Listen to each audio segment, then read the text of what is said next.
नमस्कार, अपना प्रदेश उत्तर प्रदेश उत्तराखंड देख रहे हैं आप। मैं हूं आपके साथ पूजा मोहन पांडे। बुलेटिन की शुरुआत करेंगे। बड़ी और अहम जानकारी सामने आ रही है। इस वक्त की बड़ी खबर आपको बता दें, मानसून सत्र को लेकर के बड़ी खबर है। मानसून सत्र का आधिकारिक ऐलान हो चुका है। 19 सितंबर से यूपी विधानसभा सत्र का आगाज हो जाएगा। सत्र के हंगामेदार होने के पूरे आसार हैं। मानसून सत्र का आधिकारिक ऐलान हो चुका है। 19 सितंबर से यूपी विधानसभा सत्र का आगाज हो जाएगा और सत्र के हंगामेदार होने के पूरे आसार हैं। हम ये क्यों कह रहे हैं, क्योंकि पिछले दिनों जिस तरीके की घटनाएं सामने आई हैं उसमें लगातार विपक्ष सरकार को लेकर हमलावर है। विपक्ष का साफ तौर पर कहना कि कहीं ना कहीं प्रशासन और सरकार की मिलीभगत और गलतियों की वजह से इस तरह की घटनाएं सामने आई हैं। यही वजह है कि 19 सितंबर से शुरू हो रहे मानसून सत्र के हंगामेदार होने के पूरे आसार हैं। चलिए ग्राउंड जीरो का रुख करते हैं। तौकीर किदवई हमारे साथ में लाइव जुड़े हुए हैं। तौकीर, क्या कुछ अपडेट है?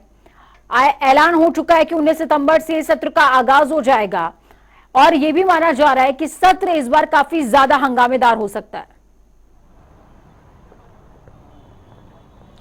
जी बिल्कुल। अभी मंगलवार को ही मुख्यमंत्री ने कैबिनेट बैठक ली थी, उसमें करीब 12 प्रस्तावों पर मोहर लगी थी और उसके बाद विधानसभा सत्र को लेकर भी ऐलान किया गया था। अब औपचारिक ऐलान हो चुका है और अब फिलहाल आज एक लेटर भी जारी कर दिया गया कि 19 सितंबर से मानसून सत्र की शुरुआत होगी। और खास बात है कि इसकी जो आपने कहा कि हंगामेदार होने की संभावना है, तो बिल्कुल इस पर विपक्ष काफी उत्तेजक नजर आ रहा है कि ऐसे मुद्दे हैं जिनको लेकर वो इस बार मुद्दा उठाएंगे विधानसभा के अंदर, चाहे वो आपराधिक घटनाएं हों या फिर लेवाना का जो सूट जिस तरह से आग लगी उसके बाद मानकों को लेकर सवाल खड़े किए गए। हो सकता है कि इस बार सत्र में यह भी मुद्दा उठे कि जिस तरह से अवैध निर्माणों का यहाँ पर सवाल उठता रहा है पहले भी और इस बार भी, लेवाना के बाद लखनऊ खासकर शहर जैसे जो बड़े शहर हैं वहां पर जिस तरह से अवैध निर्माण हो रहे हैं तो उसको लेकर भी सवाल खड़े होंगे। तो फिलहाल महंगाई, बेरोजगारी जैसे मुद्दे भी अहम नजर आ रहे हैं। तो देखना होगा कि 19 सितंबर से शुरू होने वाला सत्र इस बार कितना हंगामेदार होगा, जबकि समाजवादी पार्टी के जो विपक्ष के नेता हैं अखिलेश यादव, वो जरूर इस बार बड़ी रणनीति के साथ मैदान में होंगे। ठीक है तौकीर, मैं आपसे ये भी समझना चाहूंगी कि क्या हमारे पास किसी तरह की इंफॉर्मेशन है कि सत्र कितने दिनों का होने वाला है, क्वेश्चंस लगभग कितने आएंगे और किन किन मुद्दों पर विपक्ष सरकार को घेर सकता है? देखिए, महंगाई और बेरोजगारी बड़े मुद्दे हैं, इसके आंकड़े पेश किए जा सकते हैं विपक्ष के तौर पर। और प्रदेश में जो बेरोजगारी की जो दर है उसको लेकर भी सवाल खड़े होंगे कि आखिर सरकार 4 महीने 5 महीने की बीत चुकी है, अभी तक रोजगार के कौन से जो दरवाजे हैं खोले गए हैं। इसके अलावा ये माना जा रहा है कि 7 दिन का ये सत्र हो सकता है। और इसके अलावा जो सबसे बड़ी बात है कि इस सत्र में जो नेता हैं विपक्ष के, वो कई तरह के मुद्दे उठाएंगे, अपने अपने जिलों के मुद्दे उठेंगे। तो फिलहाल ये 7 दिन तक ये माना जा रहा है कि ये सत्र चलेगा और 7 दिन सरकार भी अपनी तरफ से कई ऐसे प्रस्ताव हैं जिनको पारित करा सकते हैं। उसमें भी कई ऐसी चीजें हैं जिसको लेकर विपक्ष विरोध भी जताएगा, लेकिन देखना होगा कि फिलहाल सरकार की क्या तैयारी है और विपक्ष किन मुद्दों के साथ सत्र में नजर आएगा। चलिए, बहुत शुक्रिया तौकीर हमारे साथ जुड़ने के लिए, अहम जानकारी साझा करने के लिए। तो विपक्ष लगातार हमलावर रहेगा, जिस तरीके से तौकीर किदवई हमारे संवाददाता जुड़े, जिन्होंने ग्राउंड जीरो से बताया कि किस तरीके से 7 दिनों तक सरकार पुरजोर तरीके से काउंटर करने की कोशिश करेगी, जबकि विपक्ष की कोशिश होगी कि सरकार को सदन में घेरा जाए, क्योंकि बीते दिनों जिस तरीके के मुद्दे सामने आए हैं बनता भी है और लाजमी भी है कि सरकार घिरेगी। खबरों में आगे बढ़ेंगे। सीएम योगी 2 दिवसीय दौरे पर आज गोरखपुर यानी कि अपने गृह जनपद पहुंचे, जहां पर सबसे पहले उन्होंने गोरखनाथ मंदिर पहुंचकर दर्शन पूजन किए और गोरखनाथ बाबा का आशीर्वाद लिया। उन्होंने इसके बाद महंत अवैधनाथ और दिग्विजयनाथ महाराज की समाधि स्थल पहुंचकर उनको मत्था टेका। गोरखनाथ मंदिर में राम कथा शुभारंभ के मौके पर शोभा यात्रा का भी आयोजन हुआ था, जिसमें सीएम योगी आदित्यनाथ खुद शामिल हुए हैं। गोरखनाथ मंदिर के गर्भगृह से दिग्विजयनाथ स्मृति भवन तक ये शोभा यात्रा निकाली गई और इस दौरान गोरक्ष पीठाधीश्वर और सीएम योगी के साथ व्यासपीठ अयोध्या से आए जगत गुरु रामानुजाचार्य स्वामी श्री धराचार्य महाराज शामिल हुए। शोभा यात्रा में कई संत भी मौजूद रहे हैं। शोभा यात्रा कार्यक्रम के बाद सीएम योगी ने दिग्विजयनाथ स्मृति भवन में रामकथा का आगाज किया।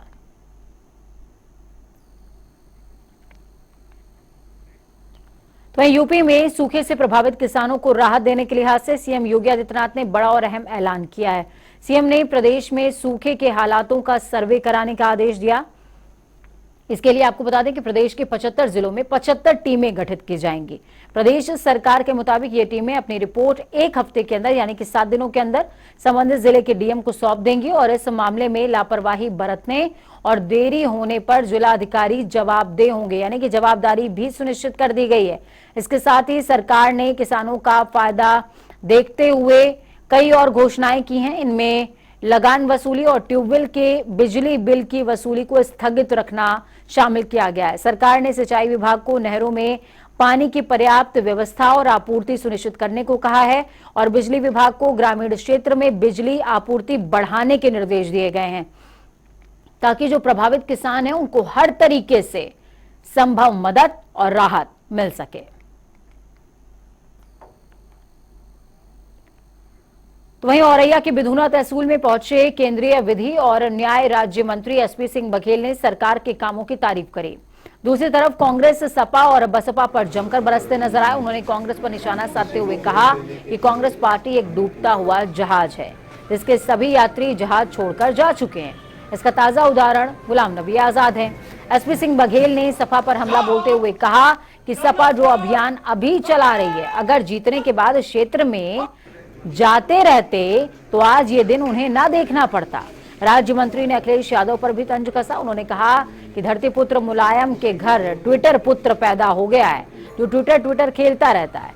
साथ ही उन्होंने कहा कि आगामी चुनाव में सपा की सारी सीट जिसमें मैनपुरी है उसे भी ले लेंगे। आजमगढ़ और रामपुर तो वापस हम ले ही चुके हैं।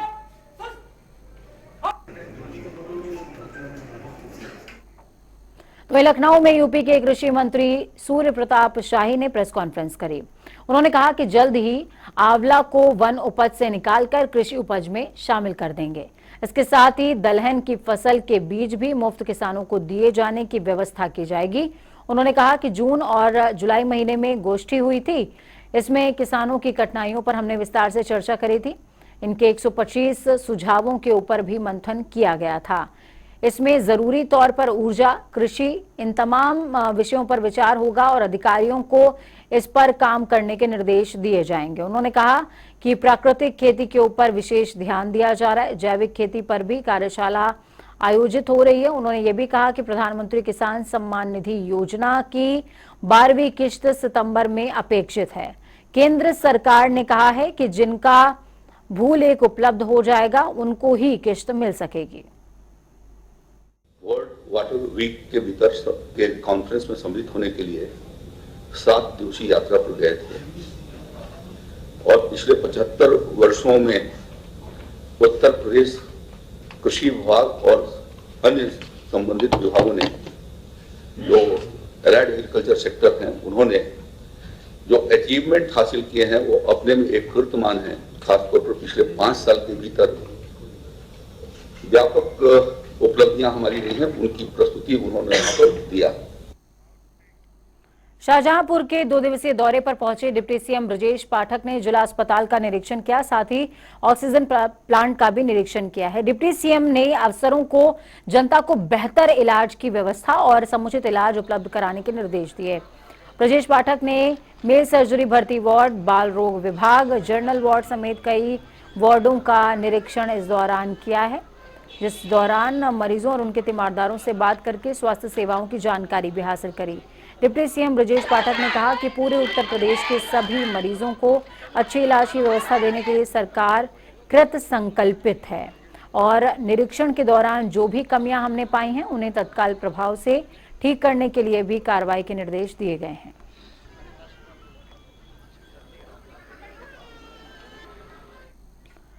लखनऊ के हजरतगंज के होटल लेवाना को सील कर दिया गया है। इस मौके पर पहुंची प्रशासन की टीम ने होटल की दीवार पर सील होने से संबंधित संदेश लिख दिया।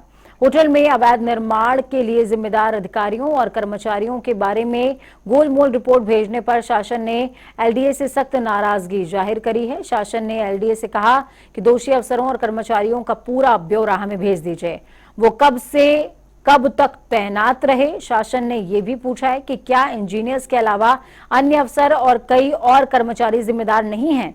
इस बारे में तत्काल प्रमाण सहित पूरा ब्यौरा एलडीए से मांगा गया है।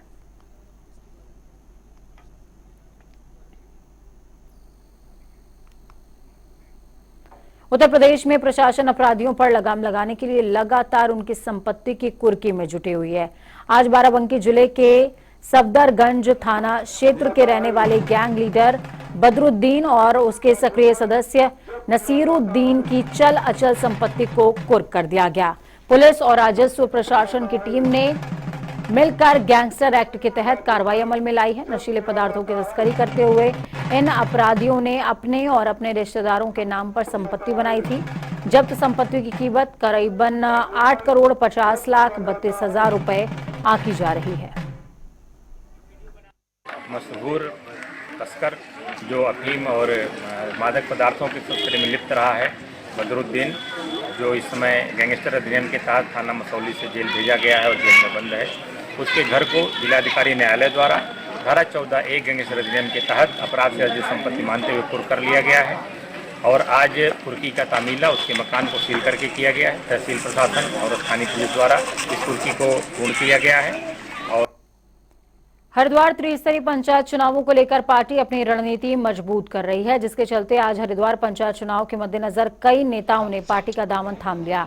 इस दौरान बसपा से आए रविंद्र पनियल ने कहा कि धामी जी का नेतृत्व और केंद्र में मोदी जी का नेतृत्व सर्वोपरि है और इसके नेतृत्व पर हमें पूरा भरोसा भी है, क्योंकि बीजेपी किसी को हताश और निराश नहीं करती।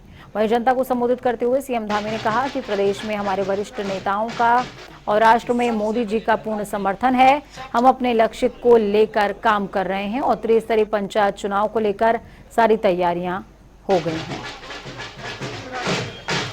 दुनिया के सबसे बड़े परिवार में आप सब। हरिद्वार जिला पंचायत सदस्य पद के लिए प्रत्याशियों की सूची फाइनल कर दी गई। अब तक हुए पंचायतों में बीजेपी जिला पंचायत पर भगवा बुलंद नहीं कर पाई है। इस बार उसके लिए चुनाव प्रतिष्ठा का सवाल माना जा रहा है। यही वजह है कि प्रत्याशियों को तय करने के लिए प्रदेश प्रभारी दुष्यंत गौतम पहुंचे। वहीं प्रदेश अध्यक्ष महेंद्र भट्ट के निर्देशन पर जिला अध्यक्ष डॉक्टर जयपाल सिंह चौहान ने जिला पंचायत के 44 वार्डों के पदों के लिए प्रत्याशियों की सूची जारी की है। तो बीजेपी ने 44 प्रत्याशियों की सूची जारी कर दी है। ये सूची आप देख पाएंगे। 44 सीटों पर चुनाव होने हैं पंचायत के हरिद्वार से, तो 44 सीटों पर भारतीय जनता पार्टी ने आधिकारिक तौर पर अपने प्रत्याशियों की घोषणा कर दी है।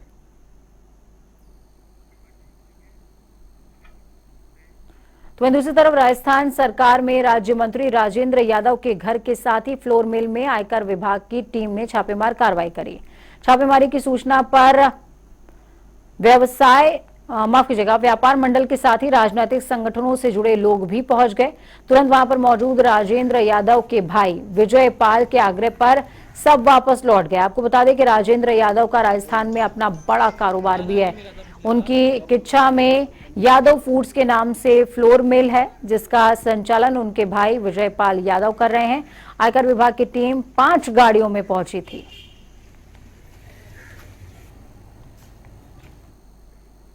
कांग्रेस पार्टी की भारत जोड़ो यात्रा के तहत जिले की दोनों विधानसभा बागेश्वर और कपकोट में लोगों को जोड़ने के लिए गरुड़ बागेश्वर, कपकोट और कांडा के गांव में जन मुद्दे भारत जोड़ो यात्रा के दौरान उठाने का जिला स्तरीय रोड मैप तैयार किया गया है।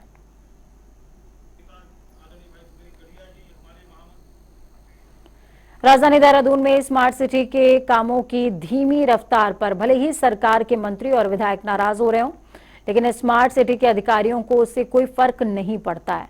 आपको बता दें कि स्मार्ट सिटी की सीईओ और जिला अधिकारी सोनिका ने कहा कि उन्होंने सरकार से कुछ और समय मांगा था, क्योंकि बरसात के चलते सड़कों पर पैचवर्क करना संभव नहीं है और यही पैचवर्क का अधूरा काम इन दिनों जनता के लिए मुसीबत का सबब भी बना हुआ है। लेकिन जैसे बरसात खत्म हो जाएगी, सड़कों पर बने गड्ढों को भरने का काम तेजी से किया जाएगा, ये कहना है सीईओ सोनिका का। उन्होंने कहा स्मार्ट सिटी के ज्यादातर काम देहरादून में पूरे हो चुके हैं, सिर्फ सड़कों से जुड़े हुए काम बचे हुए हैं, जिन्हें बरसात के बाद जल्द से जल्द पूरा कर लेंगे। लेकिन आ रहा था कि कुछ काम है जो कि डिलेड चल रहे हैं, कुछ काम है जो ऑलरेडी कंप्लीशन की स्टेज में है, जैसे हमारी लाइब्रेरी हो गई, क्रश बिल्डिंग हो गई, स्मार्ट टॉयलेट सारे बन गए हैं, हमारी जो इलेक्ट्रिक बसें हैं वो चल रही हैं। लेकिन एक दो काम इस तरह के हैं जो अटके हुए हैं, जिससे आम जनमानस को काफ़ी असुविधा हो रही है। उसी एक क्रम में कल जो बैठक हुई थी, क्योंकि बरसात का सीज़न है, हमने सर से भी टाइम मांगा था कि जैसे ये बरसात थोड़ी कम होती है तो हम अकॉर्डिंगली जितने भी हमारे रोड्स पे गड्ढे हैं या जो भी असुविधा लोगों को हो रही है उसका समाधान तत्काल कर देंगे। अब सोचिए, सड़क पर लबालब पानी भरा हुआ हो और आगे से आपको नजर ना आए कि ये गड्ढा है, तो आप गिरेंगे या बचेंगे? तो पैचवर्क कब होना चाहिए था? काम को डिसाइड करना पड़ेगा कि आखिरकार उसकी टाइमिंग क्या होनी चाहिए। खबरों में आगे बढ़ेंगे। हल्द्वानी जेल की सुरक्षा में बड़ी चूक का मामला सामने आया, जहां पर 3 कैदी भागने के फिराक में थे, जिनमें से एक कैदी दीवार कूदने में कामयाब भी हो गया, लेकिन वहां ड्यूटी पर मौजूद सुरक्षा कर्मी ने उसे तत्काल पकड़ लिया। इसके बाद जेल का सायरन बज उठा। तो वहीं इस पूरे मामले के सामने आने के बाद जेल प्रशासन में हड़कंप मचा हुआ है। हालांकि कोई भी कैदी भागने में सफल नहीं रहा, लेकिन इस घटना से जेल प्रशासन पर कई सारे सवाल खड़े हो रहे हैं। तो वहीं स्थानीय पुलिस को अब तक इस पूरे मामले की कोई जानकारी नहीं है।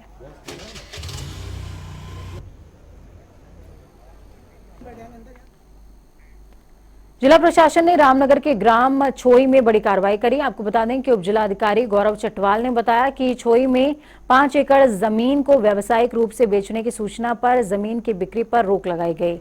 उन्होंने कहा कि साथ ही संबंधित जमीन पर धारा 166 के तहत भूमि को सरकार के अधीन करने की कार्रवाई भी शुरू कर दी गई है।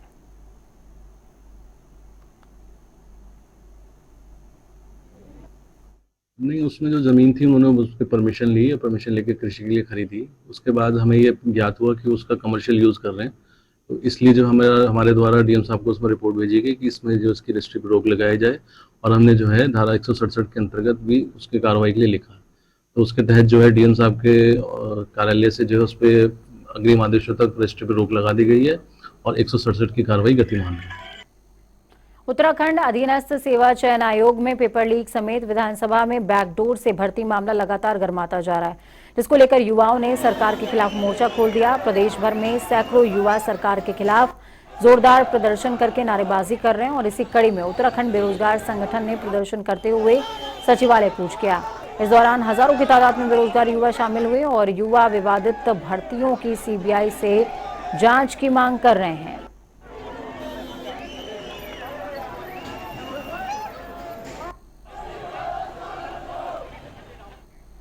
तो वहीं स्वच्छ भारत अभियान के तहत शहरी इलाकों में जन जागरूकता और स्वच्छता अभियान चलाया गया। जिलाधिकारी अभिषेक रुहेला के नेतृत्व में इसका आयोजन हुआ। अभियान के दौरान घर घर जाकर सूखा और गीला कचरा अलग करने के बारे में जानकारी देकर जागरूक किया गया। कॉलोनियों में रह रही परिवारों के सामने उनके घर से ही निकलने वाले कूड़े को अलग करके जागरूक किया गया है और सभी से अपील की गई कि घर से निकलने वाले कूड़े को अलग करके नगर पालिका को दिया जाए। आपको बता दें कि नगर पालिका और नगर पंचायत क्षेत्रों में आगामी 2 अक्टूबर तक व्यापक रूप से कूड़े को फिल्टर करने का पखवाड़ा चलाया जा रहा है। गीले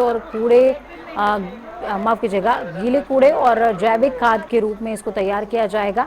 सूखे कूड़े और प्लास्टिक को निस्तारित किया जाएगा, उसको रिसाइकिल किया जाएगा।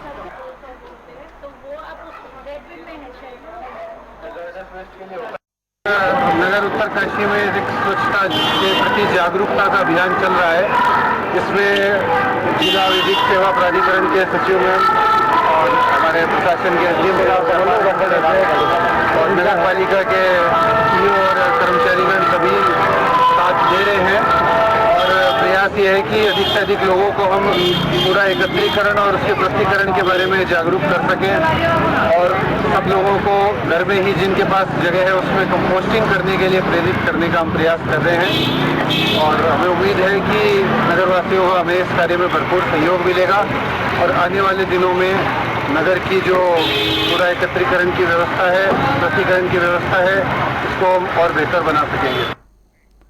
बीजेपी नेता शादाब शम्स उत्तराखंड वक्फ बोर्ड के नए अध्यक्ष चुने गए हैं। उनका चुनाव निर्विरोध हुआ। शादाब शम्स बीजेपी के प्रदेश प्रवक्ता रहे हैं और वो शादाब शम्स बीजेपी की सक्रिय राजनीति में एक अहम चेहरा माने जाते हैं। आपको बता दें, इनको चुनाव निर्विरोध हुआ है। यानी कि आज से वक्फ बोर्ड के नए अध्यक्ष के तौर पर सादाब शम्स आपको चेयरमैन नजर आने वाले हैं। बीजेपी की सक्रिय राजनीति में इनका योगदान काफी बड़ा रहा है। भारतीय किसान यूनियन के नेता राकेश टिकैत किसानों को लेकर सरकार की नीतियों और नियमों से असहमत होने पर विरोध में जुट जाते हैं और ऐसे में इन दिनों शामली में राकेश टिकैत धरना प्रदर्शन कर रहे हैं और बीकेयू अनिश्चितकालीन धरने पर बैठा हुआ है। किसानों की बकाया गन्ना भुगतान, दिल्ली देहरादून एक्सप्रेसवे पर भूमि अधिग्रहण के उचित मुआवजे की मांग और साथ ही बिजली विभाग के अधिकारियों पर शोषण का आरोप भी लगाया है। और इन सब के विरोध में किसान नेता राकेश टिकैत के नेतृत्व में धरना प्रदर्शन हो रहा है, जो कि शामली के कलेक्ट्रेट परिसर पर जारी है। भाई धरना तो दिन रात का ही चले, धरना क्या कोई ऑफिस ड्यूटी का है कि 10 से 5 चलेगा। अब आगे आज पहला दिन है, रास्ता मिल जाएगा कि कहाँ किसान रहेंगे, कहाँ मच्छर लगे, कहाँ सांप लिखड़े। गर्मी में है ना, सांप भी लिखड़े यहाँ पे। ये सारी मांग है भाई, गन्ना भुगतान दे दो, हमारे पैसे दे दो।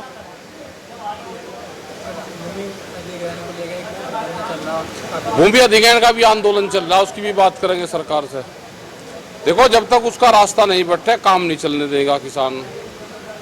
जब तक बैठ के बात नहीं करेंगे ये काम नहीं चलेगा। बिजली के भी बहुत इशू हैं, तो 3 बड़े सवाल हैं, भूमि अधिग्रहण, बिजली और गन्ना भुगतान। और जो लोकल की समस्याएं वे लग रही, जो फर्जी मुकदमे लगा रहे वो रहे, लगातार चलेगा। और क्या इसमें क्या रेस्ट हो, जो लगातार ही चले। वक्त यहाँ पर छोटे से ब्रेक का ब्रेक के उस पार खबरों का सफर लगातार जारी रहेगा। बने रहिए जनता टीवी के साथ, क्योंकि हमें आपकी ताकत। अपना और अपनों का बहुत ज्यादा ख्याल रखिए। नमस्कार।